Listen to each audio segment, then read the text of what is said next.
আপনি 20 থেকে 21 লক্ষ টাকা ইনভেস্ট করবেন, মাসে মাসে 3 থেকে 4 লাখ 5 লাখ এমনকি 6 লাখ 7 লাখ টাকা পর্যন্ত ইনকাম করবেন। এরকম একটা দুর্দান্ত সুযোগ কিন্তু আপনাদের জন্য আছে। একটা ব্যবসা প্রতিষ্ঠান, একটা ফুড কোর্ট।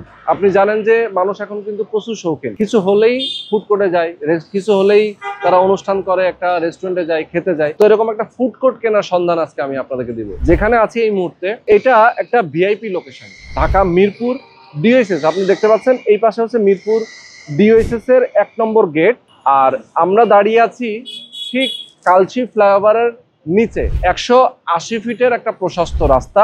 এটা সরাসরি চলে গেল ডান হাতে মিরপুর 11, 11:30 হয়ে মিরপুর 10-এর দিকে, আর বাম পাশে চলে গেল উত্তরার দিকে।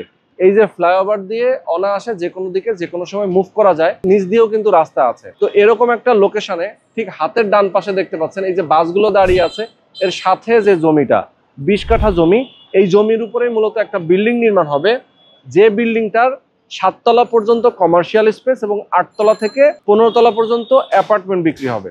তো আমি বলবো 7 তলায় ফুড কোর্ট বিক্রি হবে। এই 7 তলায় আপনি ফুড কোর্ট কিনতে পারবেন একদম রিজনেবল প্রাইসে, খুব কম টাকায়। মাত্র 15 লক্ষ টাকা জমির শেয়ার মূল্য, আর 6 থেকে 7 লক্ষ টাকা এটা কনস্ট্রাকশন মূল্য। 3 বছর এটা হ্যান্ডওভার হয়ে যাবে। আপনি যখন এটা হ্যান্ডওভার পাবেন তখন মিনিমাম 30 থেকে 35 হাজার টাকা আপনি এই ফুড কোর্ট ভাড়া দিয়ে ইনকাম করতে পারবেন। আপনি যদি চান যে এখানে আপনি নিজে থেকে ব্যবসা করবেন, নিজেই আপনি ফুড কোর্ট দিবেন, সেক্ষেত্রে আপনার 3 লাখ 4 লাখ 5 লাখ 6 লাখ টাকা পর্যন্ত প্রত্যেক মাসে প্রফিট আসবে। অর্থাৎ আপনার ফ্যামিলি নিয়ে আপনি ঢাকা শহরে স্বাচ্ছন্দ্যে বসবাস করতে পারবেন। ইভেন এই দোকানটা যদি আপনি পরবর্তীতে বিক্রিও করতে যান, সেক্ষেত্রে 40 থেকে 45 লক্ষ টাকা, ইভেন 50 লক্ষ টাকাও একসময় দাম হবে, বিক্রি করতে পারবেন। তো সম্পদ কখনো কিন্তু আপনাদের সাথে প্রতারণা করবে না। আপনি জাস্ট এই লোকেশনে আসবেন, দেখবেন, জমির কাগজপত্র দেখবেন, সবকিছু দেখবেন, বুঝে সুঝে তারপরে আপনারা এই জমিতে একটা ফুড কোর্টের জন্য ইনভেস্ট করবেন।